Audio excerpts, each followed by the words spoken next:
Hello everyone, this is Bill Griffin. Welcome to Different Take Podcast. If you like this content, please subscribe, like, share, comment. Really appreciate you watching. New episodes Tuesdays and Thursdays. Today I want to talk about the Gwinnett County School Board elections that are coming up. It's election season, and I live in Gwinnett County, and I've done episodes on this. I've actually interviewed four of the candidates for office. The election day is May 24th. Early voting has already started, and I wish I'd done this episode a little earlier, but for better or worse, I wanted to share my thoughts with you about the candidates. This is a nonpartisan election. The Georgia legislature made sure that happened. I don't know if that's a good idea because the bulk of the voters may not realize that the urgency of voting in the primary, which if a candidate gets more than 50% of the vote, they win the office. If not, then there is a runoff. The big issue, as I see it, the most important issue, is school choice. School board candidates that advocate school choice, I think, ought to get your vote. This trumps the other issues. There are many other issues, many things that parents are upset about, but this is somewhat alleviated by allowing parents the choice to take their children out of public schools and into private schools. Competition between the private and public schools it would have to be a good thing. It's only common sense, and it allows parents a choice to put their children in the schools that they think are the best fit.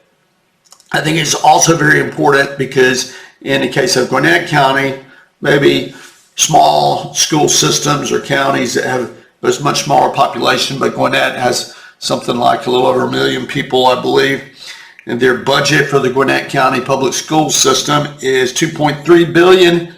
137 public schools, 180,000 students, thousands upon thousands of employees. It's a big organization, and what happens with big bureaucratic organizations is parents don't have the control that they would, or the input there is not appreciated. And you can tell this in the board meetings, actually. So if you review the meetings, you'll see that this is a big issue with parents. They're not being heard. And I'll show you an example of that late in the video. The teachers also, in a big system like this, there is clearly, not all teachers do this, but many teachers, and there's proof of this, they want to impart their personal values over teaching the core subjects and the curriculum that they're supposed to be teaching. They want to impart their personal values that may not align and do not align with many parents. Political indoctrination and things such as the concept of systemic racism being taught in an uncritical way, which I've talked about this in other episodes. There's actually a parade of students and teachers and board members and administration that talk about anti-racism, systemic racism, diversity, inclusion, and equity. They talk about this a whole lot. A lot of parents do not want their children exposed to this, particularly at a young age, the idea that there is that systemic racism exists. So the administrators and the school board, they deny that critical race theory isn't taught, but the tenets are taught, and there, as I said, there's a parade of young people that espouse these theories. In almost every single meeting, there's multiple people that do this. So my advice regarding this, I hope it helps, is the District 4 race includes 5 different candidates. I interviewed 2 of them, and I think the far and away person I would recommend you vote for is Dr. Alexis Williams. She has clearly good business acumen, and I think she would understand her fiduciary responsibilities, and also she seems very intent on fulfilling the commitments that she's made in regards to trying to get back to the basics. And I don't want to put words in her mouth, but you can see the interview in its entirety on the channel. But she's clearly an advocate for school choice. And here's a clip from the interview. Opinion of using government funds for parents to take their child from public school into another form of education. Yeah, that's a hot topic one too. I agree. Okay, so let me give you the short end and I'll kind of back into the explanation. One, I support it. You're talking about school choice. I support school choice and the funding being diverted from Gwinnett County Public Schools to private schools. So here's the back end of it. An overview of our Gwinnett County Public School annual budget. We currently have $2.3 billion budget, and that consists of state funding, which is roughly $967 million. And then we have the local revenue funds in the amount of $789 million. And then we have federal revenue that funds this $2.3 billion. And the federal revenue is about $1 million. But we have to remember that last year, Gwinnett County Public Schools was awarded the CARES Act federal stimulus funding due to the pandemic, and that was in the amount of $32.3 million. So this is what makes up that $2.3 billion budget. So out of this $2.3 billion budget, each of our 180 and currently 184,000, so 184,000 children here currently in our Gwinnett County Public School systems, they're allocated $10,253 per year towards educational cost needs. So each child gets that much money.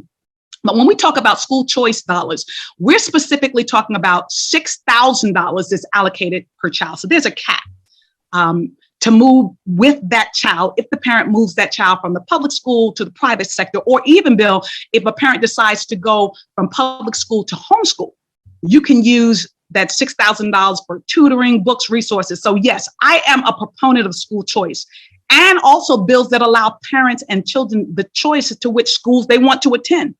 I don't believe it's wise to mandate and lock a child into attending a school simply because of the zip code they live in. Everywhere I go, I applaud our Gwinnett County School District for the awesome educational system that we have. But what happens when we have consistently failing schools?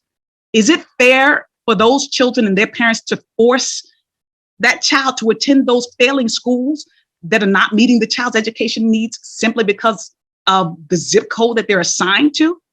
So yes, I do support school choice and the option of parents to choose. And here's why, because I really feel that it keeps public school education competitive. Just like in our free market capitalistic society, we thrive and consumers win and receive that superior quality products because of the competitive market system. Also interviewed Kelly Cow, and I think she probably maybe the second best choice, but she's not a big advocate for, she's not an advocate for school choice and parental school choice.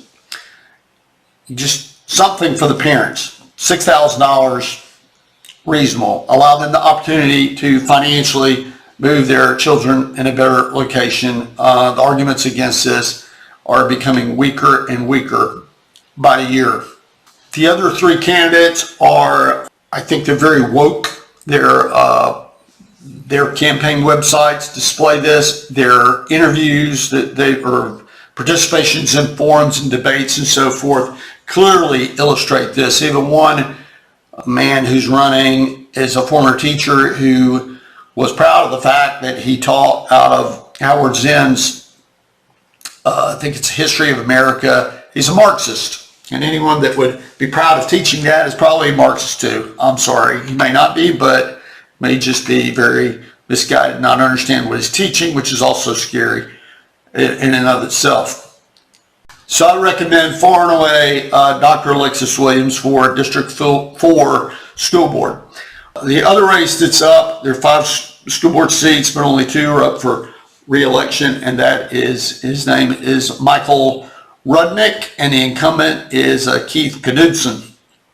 And my recommendation for the same reasons is Michael Rudnick. He is an advocate for school choice. I think he understands, has had enough business experience.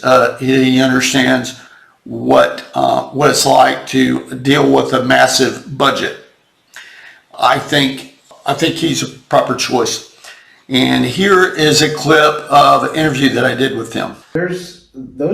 There's nothing wrong with giving parents the choice on what's best for their child. That's what this country is founded on, is doing what we think is best, not being forced into an option that could be substandard. And the Gwinnett County public school system overall is a good school system. And I believe in the Gwinnett County public school system, but there are school systems in the state that don't, that are 180th out of 180 or 179th out of 180. Those parents deserve a choice on where to send their children. Because of their zip code, they're forced into sending their child to that public school system, or because they can't afford another option, they're forced into sending their child to that public school system when that public school system is failing.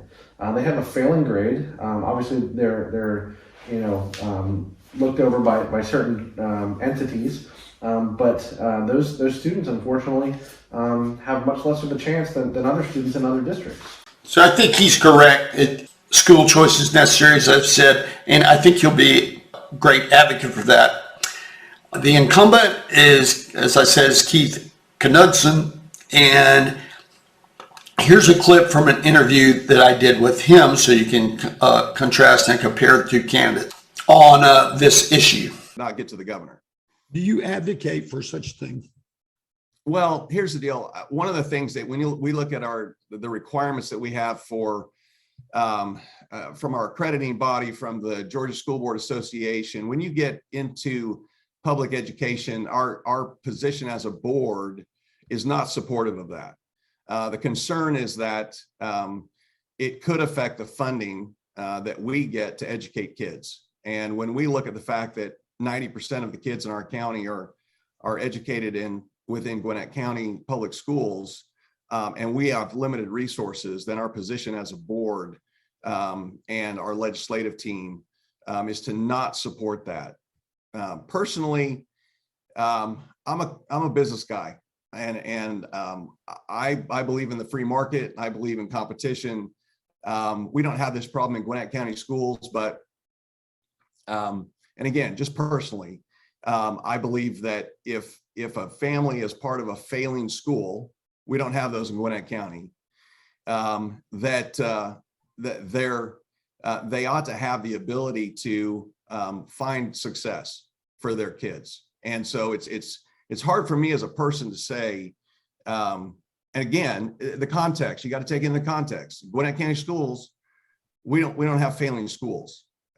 So I think what we have to offer a family is everything they need to allow their child the opportunity to succeed.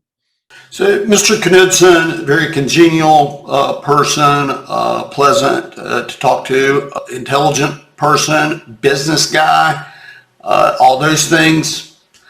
I think his legitimate concern for the job that he's in and takes it seriously. However, he is not an advocate for school choice, and I think he's a bit misguided, to be honest with you, when asked, well, why? Well, none of the schools are failing, and that's a low standard. None of the schools are really horrible, so school choice isn't necessary. So I don't think that's a look to the future, and I recommend you vote for Michael Rudnick in District 2, Gwinnett County School Board. The election is May 24th. Another dynamic in this election, as I said, there's 5 school board seats, and the chair of the school board is a person named Therese Johnson. Therese Johnson she lacks business skills that I can tell. She just does not come across as a sort of business person, and I don't know that when you're talking about a budget of $2.3 billion, the fiduciary responsibility, I just don't know that she understands that very well. Her priorities are really quite different than the typical school board member, because she's a political activist. She's proud of her affiliation with BLM, she is clearly made Marxist statements if she's not a Marxist herself. And I think that's the case, but be the judge. But her behavior during the school board meetings is sort of indicative of what kind of situation you have and what kind of disdain the chair has for the parents. So this is a clip of her before she's elected to the school board. This was done in October 2020. The code is bad, and our school culture must embrace the uniqueness of our students and how they are part of a greater society where they are fighting for their lives to matter. We need to see them and listen to the advice of experts like Dr. Taylor, Gwinnett County, the NAACP, the Southern Poverty Law Center to help fix the broken code. The code is bad, and Mary Kay Murphy and Carol Boyce, who are current members of this school board, are engaging in the Southern Tea Party that is often linked to white supremacy. They are undercover spurring hate that is putting the lives of Black and brown people in danger. They are participating in meetings that encourage fear and myths. They are complicit to the propaganda that perpetuates the societal ignorance and maintains systemic racism, which trickles down into the policies of our school district. We need to save our students from the codes of institutional racism. So in this clip, she mentions a sitting school board member, Mary Kay Murphy. She's also the chair who was not re-elected. Mary Kay Murphy is still on the school board. She's an incumbent who's not up for re-election, so her term ends in 2024. This person, Therese Johnson, makes accusation which it's kind of wild accusation. I don't think it's fair, but she's free to do it. The school board meeting, her mic wasn't cut off or anything like that. Now here's the next clip, and she is now, this is now in April 2022, and now she's the chair, and she has the ability to cut people's mic off during the school board meetings, and she's willing to do so. Take a look. That is the goal of true education. The complete education gives one not only the power of concentration, but worthy objectives upon which to concentrate. That's powerful stuff. The second quote comes from the Benjamin Dixon show on February 10th of this year. We all know that education is powerful, and this is really the foundation of our nation. It's when we provide a balanced education for our children that we can change our nation. We can change the trajectory of the world, and so when you look at the education system, then you say, well, what can we do to now change how our children think so that we can use it in a way for indoctrination or for power control? Indoctrination or for power control. Thank you for finally being honest and transparent with your words and intentions, Chairwoman Johnson. I've been told too many times elections have consequences. Well, actions have consequences too. Thank you for your actions. Gwinnett has now secured nonpartisan school board elections. Thanks to your actions and propaganda, a parent bill of rights and a bill providing promised scholarship funds are working its way through the General Assembly. Dr. Watts, thanks to your inaction, turn his mic off. He is addressing an individual member of the board, myself and Dr. Watts. This is something that he is a member of the governance team.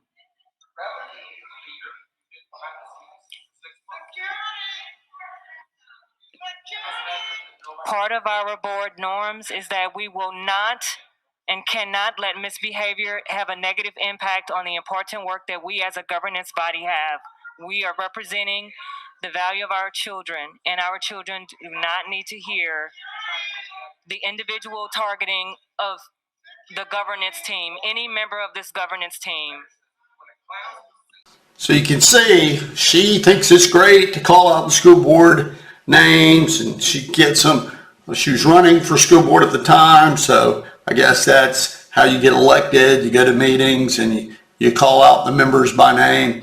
But when it's when she's in charge, she wants no part of that. So she's very willing to cut the parent of a student that's speaking about his kids at a school board meeting and actually using the words out of her mouth. Listen to the words and you'll see it's the same thing the parent said she's about to say. We all know that education is powerful. And this is really the foundation of our nation, is when we provide balanced education for our children, that we can change our nation, we can change the trajectory of the world. And so when you then look at the education system, then you say, well, what can we do to now change how our children think so that we can use it in a way for indoctrination or for That's right. power control. And so, we see in many diverse communities. So she talks like a political activist. She does not speak as a sort of sober, thoughtful business person.